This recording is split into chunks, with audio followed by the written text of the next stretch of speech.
Bonjour et bienvenue dans ce nouvel épisode du podcast Cœur de Mission. Bouclez vos ceintures, nous partons en Tunisie. Delphine et Tanguy rêvaient d'Afrique noire, et pourtant c'est aux portes de l'Europe que Dieu les attendait. Ils racontent la joie de cette aventure, leurs doutes, les ajustements des enfants et toutes les rencontres qui ont façonné leur famille pour toujours. Bonjour, je suis Delphine. Et Tanguy, On est parti en mission avec Fidesco entre 2008 et 2010. On est parti en Tunisie. On habitait dans la banlieue de Tunis. À l'époque, on avait une trentaine d'années, avec 3 enfants qui avaient respectivement 6 ans, 4 ans et 1 an, qui sont maintenant bien plus âgés. Et au retour de mission, on a eu encore une petite fille, 2 ans après le retour, et donc aujourd'hui, elle a 12 ans.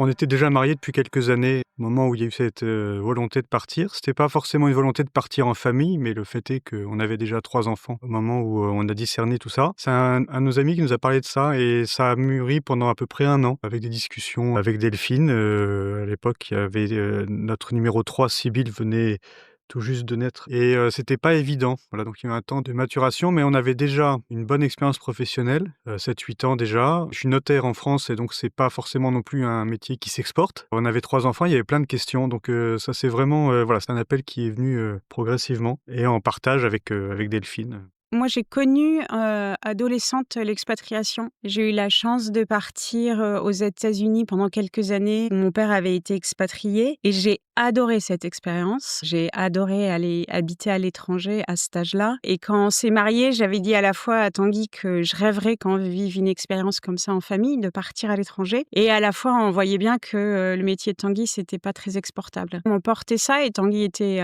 assez fan de l'idée de se dire qu'un jour peut-être qu'on partirait, mais on savait pas comment. Et c'est à l'occasion de ce colloque professionnel où Tanguy a retrouvé ce copain qui rentrait de mission et qui lui a raconté sa mission. Et je le vois encore revenir à la maison ce soir-là et il me dit « En fait, je sais ce qu'il faut qu'on fasse et comment potentiellement on pourrait vivre cette expérience et la vivre au-delà de juste une simple expatriation, qui est vraiment quelque chose de profond et de solide derrière. » Et effectivement, ça a été progressif, ça a pris du temps. C'est vrai, quand Tanguy est rentré et m'a parlé des missions Fidesco, ma première réaction, ça a été de dire mais t'es un grand malade. Je pars pas avec 3 enfants, Sybille qui venait de naître, à l'étranger sans même pouvoir choisir le pays où on va partir. C'est-à-dire qu'on peut se retrouver dans un pays, enfin, je sais pas, au fin fond de la Cambrousse avec des enfants en bas âge. C'est hyper risqué. No way. C'est vrai que je connaissais pas Fidesco. Donc je savais pas tout ce qu'il y avait derrière et toute la solidité de l'accompagnement derrière. Donc à l'époque, ma première réaction avait été un peu un no-go.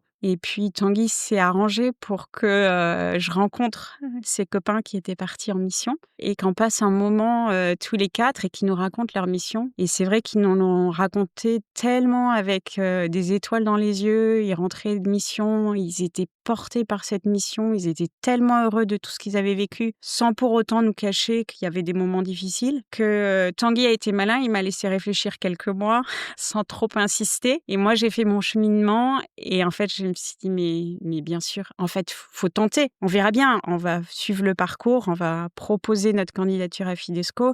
Si ça se fait, génial. Si ça se fait pas, c'est que c'était pas fait pour nous. Mais pourquoi pas? Moi, j'étais à une bascule professionnelle où il y avait soit j'accélérais tout de suite, soit je prenais un temps pour faire quelque chose, et en l'occurrence en famille. Je faisais déjà partie de la génération qui n'avait pas fait son service militaire et il me manquait quelque chose, il me manquait une pause dans cette vie d'homme, je pense. Du début des études jusque, si on caricature, jusqu'au départ à la retraite. À quel moment est-ce qu'on fait une pause et on se construit? Je sentais que j'avais besoin d'un temps différent. Et ouais, il y avait plusieurs questions professionnelles. C'est ce qu'on appelle l'alignement des planètes. Ça s'est fait doucement, mais c'était important en tout cas, et ça semblait répondre à beaucoup de nos aspirations. Il y a des inquiétudes immédiates et puis il y a ce qu'on veut transmettre à nos enfants. Le discernement que nous demande de faire Fidesco nous permet de faire ce tri entre des questions qui sont certes importantes et légitimes, mais avec le recul de Fidesco aujourd'hui, elles sont tout à fait assumables.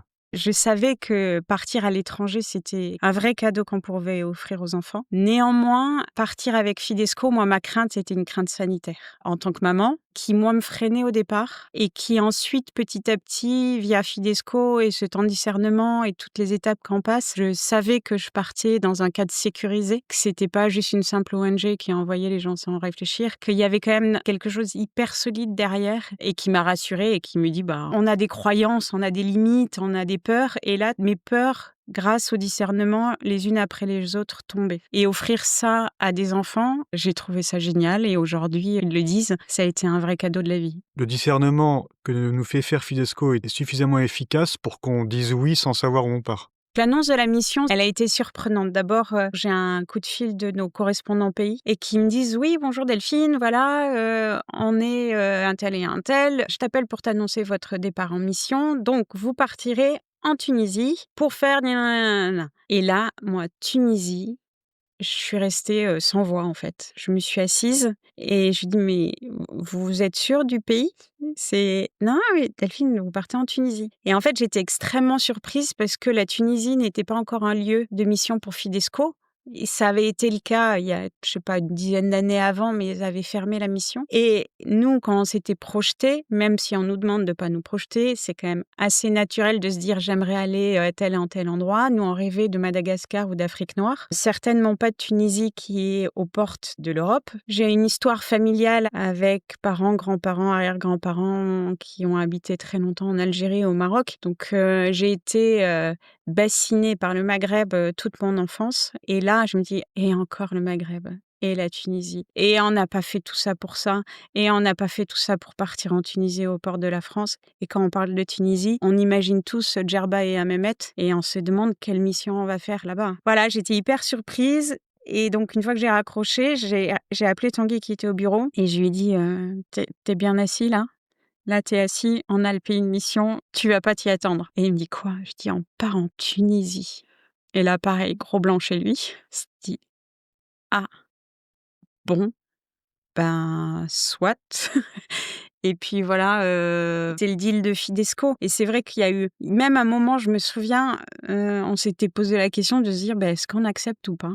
En fait, est-ce qu'on a fait tout ça pour la Tunisie ? Il y a eu 2 événements, enfin, le prêtre spirituel qui nous accompagnait, qui nous a dit non mais de toute façon c'est un droit d'obéissance en fait, c'était le deal, voilà. Et puis si vous partez en Tunisie, c'est qu'il y a une mission là-bas et qu'il y a des choses à faire, ok, soit. Et puis il y a une deuxième chose, c'est mon père qui, je pense, avait une vie spirituelle, mais en tout cas pas chrétienne quand on pourrait l'imaginer, mais qui comprenait très bien notre démarche. Et quand je lui ai dit, mais en fait, je sais pas si on va accepter, quoi. C'est la Tunisie. C'était vraiment pas un endroit où on avait, enfin, même imaginé aller, où on a envie d'aller. Et là, il m'a dit, mais Delphine, vous partiez pour 2 ans de tourisme ou vous partiez pour 2 ans et servir là où il y a besoin de service. Et là, venant de quelqu'un qui avait pas la démarche spirituelle qu'on avait, je l'ai pris un peu comme une claque. Et je me suis dit, en fait, ouais. Enfin, pour quelle raison on part vraiment ? Et donc, ça a remis un peu les idées en ordre dans ma tête. Et je me suis dit, voilà, soit, go. Si c'est là, ça sera là.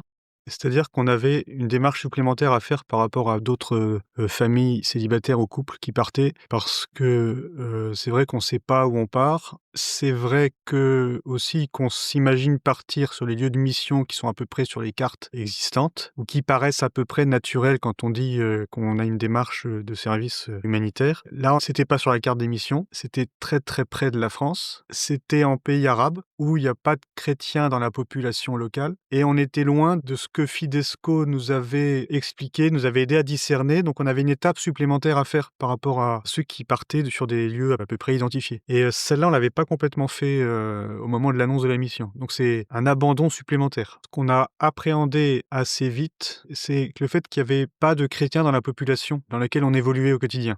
On a appris qu'il y avait des chrétiens, c'était toujours délicat et discret. Les chrétiens en Tunisie qu'on voyait le plus souvent, c'était tous les religieux. Donc ça, c'était assez étonnant. Après, demeurant normal, mais c'était étonnant au début par rapport à tout ce qu'on avait connu de la mission. Mais une fois qu'on a fait la démarche de dire un vrai oui à Fidesco en disant on part, moi je me souviens d'un sentiment de liberté, mais un truc incroyable. Je crois que j'ai rarement ressenti cette liberté de se dire on laisse tout, on laisse nos jobs, on laisse nos affaires, on part avec quelques valises et nos enfants, on part avec nos repères affectifs en famille et ça c'est vraiment précieux. Et du coup il y avait une espèce de je sais pas, de désinvolture, de joie immense, voilà, allez hop, on part à l'aventure. Libre de se dire, on va pouvoir réécrire pendant 2 ans quelque chose de différent et vivre quelque chose de profond pendant 2 ans.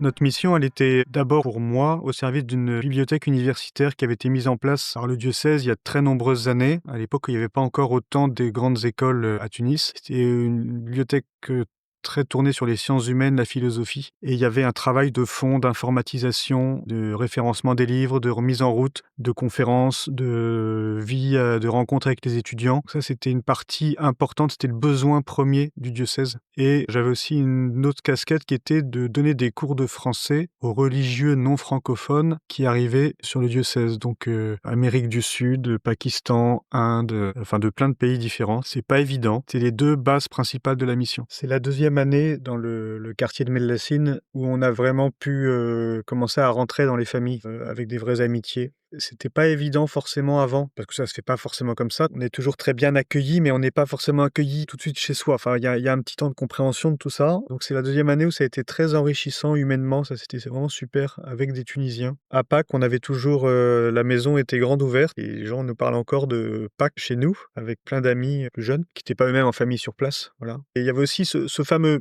témoignage qu'on avait, il était vraiment multiple. Il était toutes les générations, toutes les formes de travail en Tunisie, etc. Au départ, j'avais une mission qui avait été prévue à mi-temps puisque Sybille avait 1 an et donc là encore l'évêque avait vraiment pour lui, c'était important la vie de famille et qu'au-delà de nos missions, il voulait un témoignage de famille. Il avait vraiment insisté là-dessus et dès le lendemain de notre arrivée à l'avion, on a eu un rendez-vous avec lui et il nous a dit: «Moi, je veux aussi un témoignage en famille». Donc au départ, j'avais un mi-temps et j'étais là où on habitait, il y avait une bibliothèque, qui avait été montée par des sœurs blanches et où elles accueillaient les enfants du quartier. Même si on était à La Marsa, qui est un quartier où il y a beaucoup d'expatriés, le coin où on était beaucoup plus populaire et où il y avait des familles qui étaient plus simples et qui avaient pas ou peu de moyens. Et donc dans cette bibliothèque, on accueillait les enfants pour leur permettre d'étudier parce qu'en Tunisie, les cours, les premières années se font en arabe et plus on monte dans les classes, plus c'est en français. En tout cas, c'était le cas à l'époque. Et donc, nos grands-parents parlent très bien français. Nos parents sont encore une génération, ils me parlent bien français. Mais la nouvelle génération parle de moins en moins bien français. Or, pour monter d'une classe à l'autre sans parler français, alors que les cours sont en français, ils sont en décalage et on les perd. Donc, je faisais du soutien scolaire dans cette bibliothèque au départ, pour une présence, pour les accompagner, pour les aider. Des enfants qui étaient en général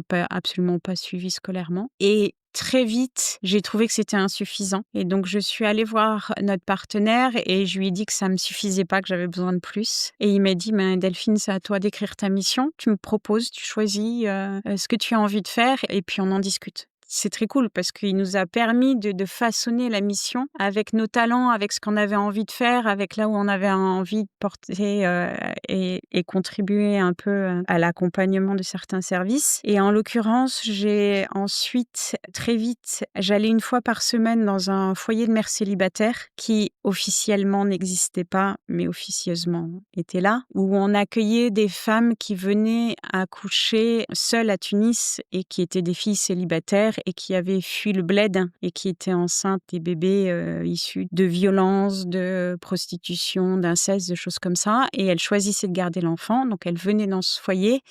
Et des bénévoles comme moi, on s'occupait des enfants pour qu'elles puissent aller suivre une formation qui était dispensée par des religieuses pour qu'au 1 an et demi de l'enfant, elles puissent avoir un travail et subvenir aux besoins de leur enfant et d'elles. Donc je suis allée là et à ça, j'ai ajouté l'hôpital public de Tunis où j'allais m'occuper de bébés abandonnés. Là encore, officiellement, il n'y en avait pas.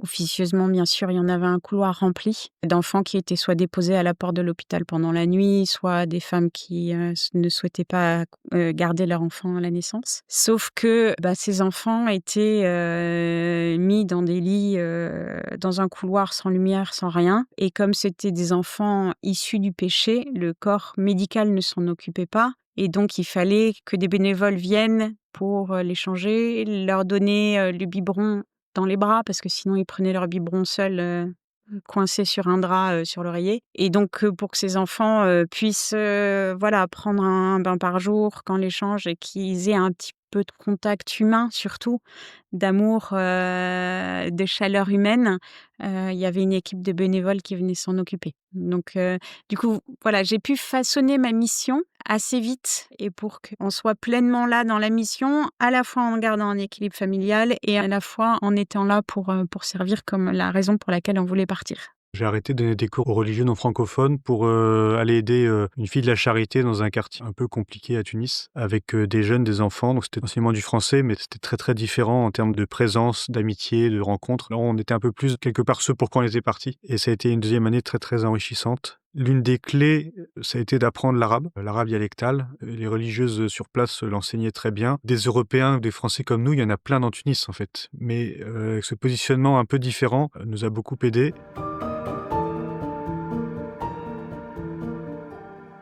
Avec les enfants, on savait que, ça serait une super expérience. En fait, j'étais partie avec l'idée, les enfants sont hyper adaptables. C'est pas toujours vrai. C'est pas toujours le cas. Il y a des enfants pour qui c'est plus dur que pour d'autres, à des moments différents de la mission. On vit tous des hauts et des bas dans la mission, des moments de lune de miel et des moments où avec une énergie plutôt basse et tout nous agace. C'est la même chose pour les enfants en fait. Les enfants le vivent aussi et pas forcément dans le même espace-temps que nous et pas forcément au même moment. Et quand on est arrivé, pour notre fille aînée, ça a été hyper dur. En fait, elle est rentrée en CP et je pense qu'elle s'était fait tout un monde du CP en France où elle allait rejoindre ses copines et tout. Et quand on est arrivé là-bas, elle m'a fait vivre un enfer. En fait, c'était hyper dur, c'était très conflictuel, c'était j'y arrivais pas, tout était difficile dans la relation jusqu'au jour où j'ai dit à Tanguy: «Écoute, j'ai besoin de souffler, tu pars une journée avec elle, garde les autres, je l'aime tellement mais là j'en peux plus».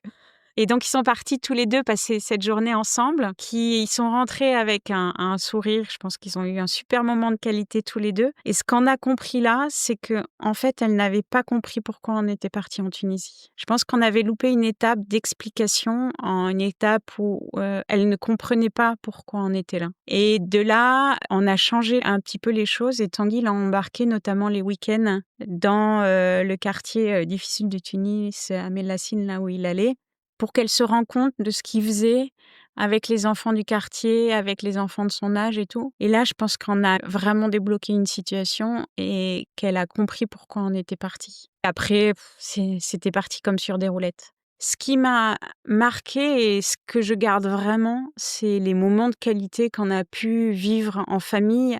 À la fois, en semaine, on a un rituel, on a des habitudes, il y a l'école des enfants, il y a des choses, on a un quotidien en mission. Comme on en a un en France, on en a un en mission. Mais le week-end ou pendant les vacances, on prenait notre petite saxo et on sillonnait la Tunisie à la rencontre des communautés religieuses aux 4 coins de la Tunisie. Des religieux qui parfois étaient assez isolés, qui étaient soit seuls, soit en binôme. Et ils étaient tout contents de voir débarquer une famille. Et nous, on était tellement contents d'aller passer le week-end avec eux et qui nous racontent leur vie. Et ça a été des moments très chouettes, je trouve, de pouvoir vivre ça en famille et que les enfants découvrent ça. C'était des moments simples, là où ils étaient, on avait des petites chambres, on était tous serrés, les 5 ensemble. Mais c'est pas grave, on visitait le pays, ils nous racontaient leur histoire, on allait voir une autre Tunisie que la Tunisie qu'on imagine dans les catalogues de voyages de touristes.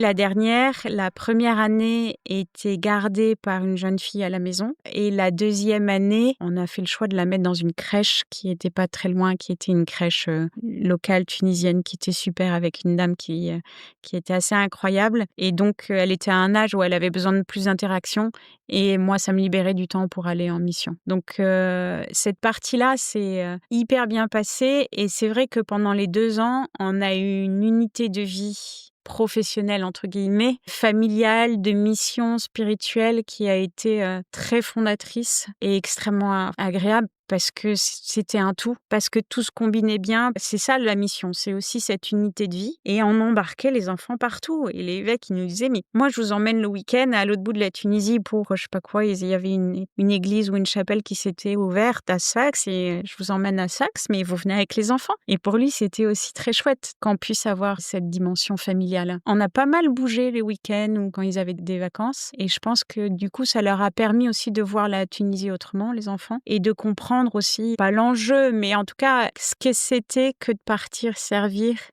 et donner un peu de son temps pour les autres, pour compléter juste le parcours des enfants, alors que pour l'aîné, ça avait été compliqué au départ. Ça a été compliqué pour le deuxième au retour. Lui, c'est au retour où il a eu un peu le revers de la médaille et il me disait que si on avait pu rester en Tunisie, il aurait adoré rester et continuer à habiter là-bas. Et donc, pour lui, ça avait été compliqué de rentrer. Cette première année, en fait, pour reprendre un rythme, a été pour moi difficile. Tanguy aura peut-être un autre témoignage. Mais ensuite, fur et à mesure, on reprend, on est revenu à Paris, en tout cas en région parisienne, on s'est recalé et au bout d'un an, ça allait, mais il y avait vraiment une année difficile. Et aujourd'hui, moi, Fidesco, ça a été déclencheur de plein de choses. Ça a fait boule de neige. D'abord parce que après un an, j'ai travaillé chez Fidesco pendant un an pour accompagner les volontaires sur la partie administrative, mais aussi un petit peu de formation et de recrutement. Ensuite, le job d'après que j'ai eu, c'était via une ancienne volontaire de Fidesco. Donc, je suis rentrée dans un cabinet de coaching qui est également dirigé par un ancien directeur de Fidesco.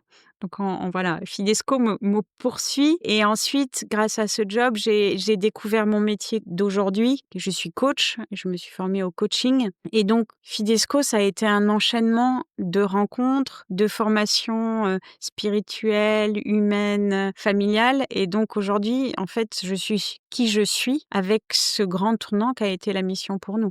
L'année du retour était délicate, effectivement. La réalité familiale fait qu'on n'a pas trop le temps de se poser de questions et il faut repartir en selle assez vite parce qu'il y a une réalité matérielle, scolaire, même s'il faut se laisser du temps. On a eu cette année scolaire chez mes parents qui était super parce que c'était ce qui est plus sécurisant. Mais j'avais 2 heures de transport le matin, 2 heures de transport le soir. Alors on passait de cette unité familiale à l'autre extrême. Donc il y a vraiment cette année de retour est importante et doit être préparée. Et le fait de partir, ça nous permet de savoir qu'on peut voir les choses avec un autre angle de vue, que des problèmes sont relatifs. On le vit aussi à travers nos enfants parce que j'ai interrogé notamment les 2 aînés sur ce qu'ils en gardent eux aujourd'hui. L'aînée ayant 23 ans, elle m'a dit « Je pense que je suis qui je suis » et c'est quelqu'un d'extrêmement altruiste qui a été accentué par ce temps qu'elle a vécu en mission où Tanguy l'emmenait le week-end à Mélacine, s'occuper de ce foyer avec ses jeunes et ses ados pour faire plein de choses avec eux. En allant à droite, à gauche, rencontrer ses familles, toutes ces différentes personnes, l'aide qu'on apportait, les services qu'on pouvait offrir. Elle m'a dit, moi, je pense que j'ai ça, c'est grâce à ces 2 années en Tunisie. Et elle a beaucoup de souvenirs puisqu'elle est rentrée à 8 ans. Et le deuxième me disait, il a beaucoup de mémoire, hein, même s'il y était petit, c'est quelqu'un qui a beaucoup de mémoire. Et il me dit, moi, ce que j'aime avec ces 2 ans qu'on a passé en mission, c'est que je sais que les choses peuvent se faire différemment ailleurs, dans un autre pays. On peut les voir différemment, qu'il y a un autre prisme dans la vie que celui qu'on nous offre en France. Et qu'en France, il veut pas rentrer dans ce carcan de se dire, la vie, elle est comme ça, il faut la voir comme ça. La vie, elle est plus large et les points de vue peuvent être plus larges et que ailleurs, ça se vit aussi très bien, mais de façon différente. Donc, il a pris pas mal de recul là-dessus et il s'est dit, mais moi, là, ce que je garde de la mission, après toutes ces années, c'est ça. Et je sais que les 2, ça leur a vraiment façonné leur personnalité. Et la troisième, qui est rentrée quand elle avait 3 ans, donc elle était toute petite. Néanmoins, elle a la bougeotte, elle voyage beaucoup, elle bouge beaucoup. Elle a aujourd'hui choisi de faire ses études à l'étranger. Donc, cette ouverture, en tout cas, vers l'international, ce goût, cette appétence vient aussi de là, c'est sûr. Donc, Fidesco, c'est l'histoire de notre famille. La dernière qui est née après, on a voulu l'embarquer aussi parce qu'on s'est dit, elle n'a pas connu la mission. Comment on va faire pour qu'elle le vive aussi? Parce que quand n'est pas nous, notre histoire à nous, et puis elle qui vient comme une cerise sur le gâteau. Et donc, par son choix de prénom d'une sainte qui était en Égypte avec des sœurs avec lesquelles on a travaillé, par le choix de son parrain, qui est quelqu'un qu'on a connu en Tunisie, par tout ça, ça a fait qu'elle aussi, elle connaît un petit peu, en tout cas, elle est porteuse un peu de cette histoire familiale. Elle s'appelle Thaïs. Merci Delphine et Tanguy de nous avoir raconté votre mission. Votre témoignage nous rappelle que la mission est avant tout un chemin de dépouillement, de confiance et de joie. Si cet épisode vous a plu, n'hésitez pas à le partager et à nous laisser un commentaire, à vous abonner et à nous suivre sur les réseaux sociaux. Et si vous aussi vous sentez l'âme d'un volontaire, venez faire un tour sur notre site fidesco.fr/partir. On se retrouve le mois prochain pour un nouvel épisode de Cœur de Mission. Et cette fois-ci, direction les Philippines. À bientôt!